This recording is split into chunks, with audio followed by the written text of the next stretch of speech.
É desse país que a gente está falando, né? Como é que os recursos foram mal distribuídos.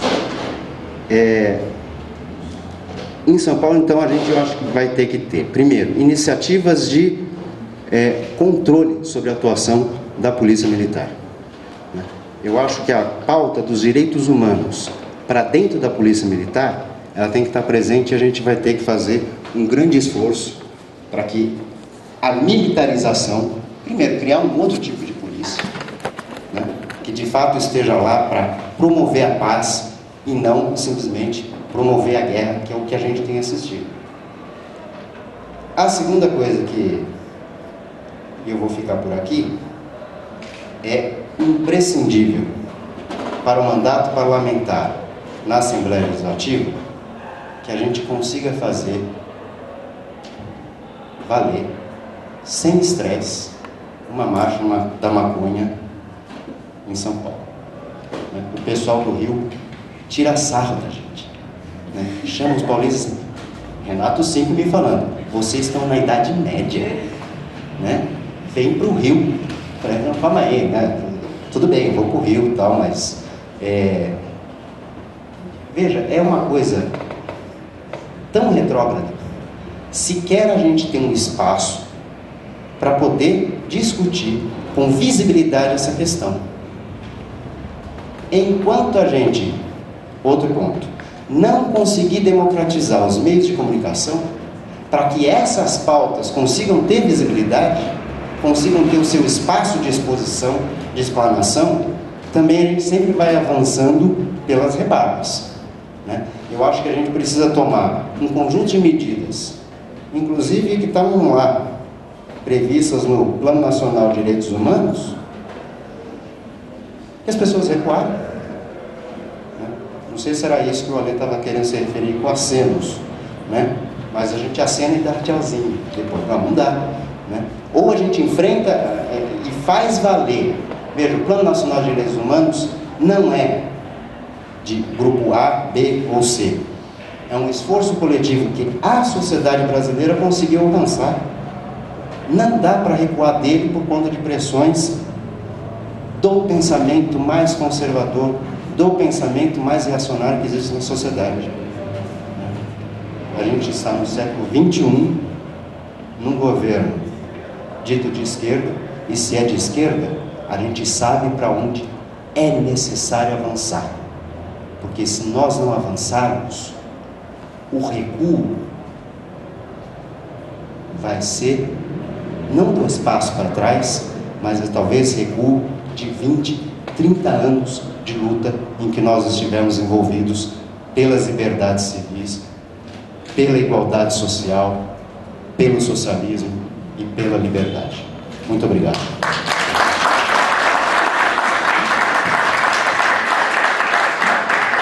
Cumprimento o Eduardo pelas suas palavras.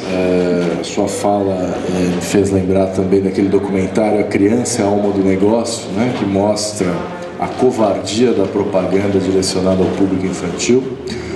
Me recordei também do fato de que o Brasil é o campeão mundial no consumo de moderadores de apetite, né? Esse é um problema gravíssimo do ponto de vista da saúde pública e que infelizmente é negligenciado, porque afinal de contas toda a atenção em relação à política de drogas é voltada para a questão das drogas ilegais. Essa miopia que impede a compreensão de que é preciso, como disse o Paulo, a construção de um modelo unificado de saúde pública que permita, de um lado, a prevenção com informação verdadeira e, de outro lado, o acesso ao tratamento para quem dele necessita e a quem a ele quer aderir, né? E, finalmente, um outro aspecto da sua fala também me chamou muita atenção foi esse fato de que, numa sociedade de classe como a nossa, para ser consumidor, seja de produtos de luxo, seja de maconha e cocaína, é preciso ter dinheiro, né? E isso mostra talvez um dos aspectos mais trágicos do proibicionismo, né? A proibição, como você disse, é, no final das contas, a incriminação da pobreza. O pobre, como não tem dinheiro, é enquadrado pela lei como traficante. E a ausência de um critério objetivo capaz de distinguir usuário e traficante faz com que as nossas prisões sejam abarrotadas de pessoas pobres, de pessoas que, enfim, são as menos favorecidas, né? Bom, encerrada essa primeira fase da manifestação dos candidatos, vamos abrir para os debates. Eu vou me permitir um pequeno abuso de poder, vou fazer a primeira pergunta direcionada aos candidatos, que é, na verdade, uma provocação, né? Nós temos aqui o Paulo Teixeira, que é do PT, temos aqui o Alexandre Youssef, que é do PV, e temos o Eduardo Amaral, que é do PSOL. Aliás, eu pergunto a você, Eduardo, é PSOL ou PSOL? PSOL. PSOL, muito bem. No caso da Dilma e da Marina, e também no caso do Serra, todos eles já se manifestaram no sentido de que não tem intenção de mudar a política de drogas, né? Tanto a Dilma, quanto a Marina, quanto o Serra já afirmaram que, acaso eleitos, pretendem dar continuidade a essa política de guerra às drogas, que é uma política manifestamente fracassada. O Plínio, corajosamente, né, o candidato à presidência do PSOL, ou do PSOL, agora eu já não lembro, é PSOL. Ao contrário, se manifestou no sentido de que tem a intenção de mudar a política de drogas, é favorável à legalização das drogas. Então, a pergunta que eu faço aos nossos três debatedores é a seguinte: como cada um de vocês irá se posicionar se o candidato do seu partido ganhar a eleição, não é? Como é que vai ser essa interlocução em relação a esse tema?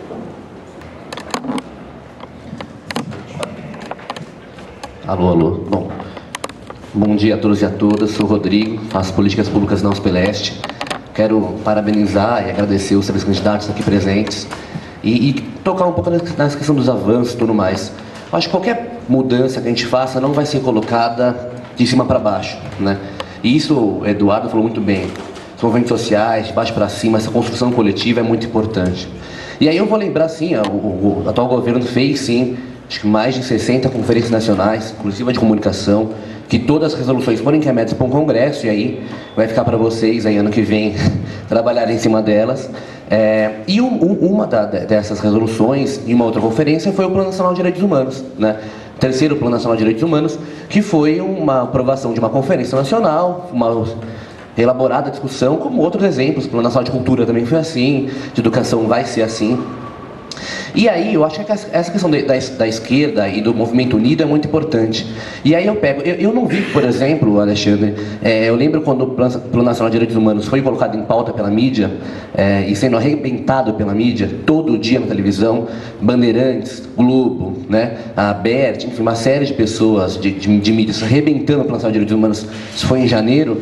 Eu lembro que a Marina Silva foi entrevistada, e em vez de ela defender o Plano Nacional de Direitos Humanos, ela falou assim, palavras dela, pode procurar na internet: é um absurdo a ministra Dilma encaminhar o plano do jeito que estava para frente, para aprovação. O Plínio, por exemplo, no debate da Canção Nova, que foi um debate católico, quando perguntado sobre o Plano Nacional de Direitos Humanos, ele em vez de defender o Plano Nacional, ele falou assim: quem deveria estar aqui para responder é a ministra Dilma, e que está tuitando o Patufu.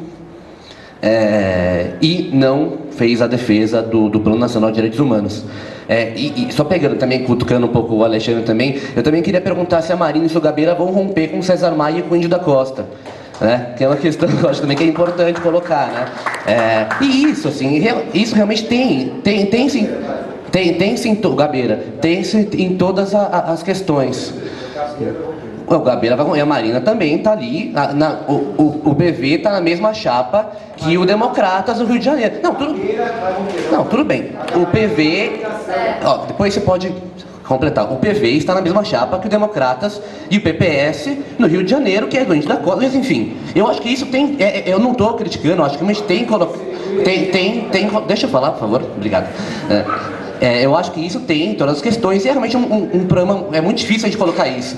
E eu acho que em prol disso que eu peço, assim, e pergunto, como é que a gente pode construir um próximo governo, seja de quem for, uma união da esquerda e dos movimentos sociais em prol de avanços importantes que a gente tem, seja na reforma política, seja na questão das drogas, seja na questão do aborto, seja na questão da redução da jornada de trabalho, né? Eu acho que é importante a gente, e eu não quero criticar e brigar aqui, eu critico muito essa briga da esquerda, essa briga de movimentos e partidos, e até mesmo da esquerda não partidária, que não consegue se unir e convergir nos temas que são convergentes e avançar. E às vezes a gente acaba, como no Plano Nacional de Direitos Humanos, brigando entre si, não tendo vontade de fazer campanha, e eu assumo um erro que eu acho que o PT teve sim, de não ir para a rua e fazer campanha forte para o limite da propriedade da terra, né? E a gente não consegue avançar nessas áreas. Então, como é que a gente pode construir e unir a esquerda em prol disso, independente de quem for o governo? Obrigado. Mais duas perguntas aqui. Eu vou pedir aos colegas, por gentileza, exercitem o seu poder de síntese. Oi, eu sou o Jarda, membro da Marcha da Maconha e também do Grow Room. Jarda. Isso. Eu vou fazer uma pergunta que acabou fugindo um pouco do debate, que é sobre as drogas. Eu queria perguntar para os candidatos se vocês veem algum tipo de recompensação ou compensação social para os jovens, frente a uma legalização, para os jovens que atualmente trabalham como traficantes, empregados, ou seja, tem alguma perspectiva frente a um projeto de legalização. Obrigado. Mais alguém? Júlio. Eu também quero seguir mais na linha do Jardim e sair um pouco desse debate, até porque eu acho que se for ficar falando quem se aliou com quem, se aliou com quem, a maioria aí tá com mão suja de merda aí, né? Mas então, eu acho que gostei muito, inclusive, do que o Paulo Teixeira falou, do que o debate não se resume nas eleições e vai para muito além disso, porque, inclusive, fico pensando que a questão, a eleição que realmente importa, na minha opinião, é a que acontece 2 de novembro na Califórnia, o plebiscito que discute a legalização da maconha na Califórnia, que pode levar a um avanço muito mais amplo dentro dos Estados Unidos, um avanço no México e em outros lugares, para a gente ampliar esse debate e sair dessa terra arrasada que está o debate de drogas nessa eleição de agora, com as brilhantes exceções de aqui, né?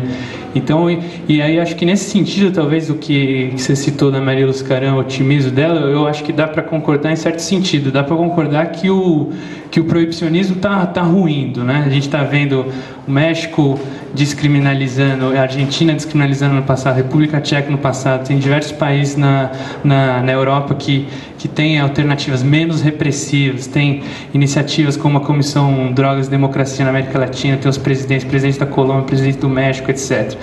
Mas, por outro lado, não dá para concordar totalmente, porque o que eu acho é que dá para pegar esses 5 anos e o proibicionismo pode estar ruim, mas ele pode muito bem se reorganizar, né? Então, a minha pergunta que eu queria fazer nesse sentido é: como que os componentes da mesa, e o Paulo especialmente, que está envolvido nesse debate mais institucional, veem alternativas que às vezes parecem estar questionando o proibicionismo, quando na verdade podem ser uma forma de apenas fazer o que tudo mude para que nada mude, né? Para que se dê uma resposta a esses objetivos de transformação que são cada vez mais fortes socialmente e até midiaticamente, mas para que não se mudem as questões de fundo. E nisso, acho que eu falo por mim, mas acho que dá para falar pelo coletivo DAR, a gente encara certas propostas como sendo nesse sentido, como, por exemplo, a mera descriminalização do usuário, mantendo o tráfico de drogas sob repressão, né? Que, inclusive, às vezes rola até como uma certa compensação, né? Então, vamos descriminalizar o usuário e endurecer para o tráfico, como foi, em certa medida, a mudança da lei de 2006. Então, vamos acalmar essa rapaziada aí, deixando eles usarem tranquilos, mas quem está vendendo para eles vai continuar sendo morto, vai continuar sendo encarcerado. Então, eu queria saber, se na opinião de vocês, em que medida a descriminalização das drogas, meramente do usuário, é um avanço de mudança de mentalidade social, etc., ou em que medida isso, na verdade, pode ser utilizado para frear o movimento de mudanças mais profundas, como eu sei que todos vocês defendem aqui, como o Paulo defendeu na conferência, um ambiente, na Conferência do Rio de Janeiro, um ambiente final de legalização, de regulação, e que aí sim nós vamos atacar o problema da violência sem meias soluções, etc. Então a pergunta é se a descriminalização meramente do usuário pode ser um avanço ou se pode ser uma armadilha.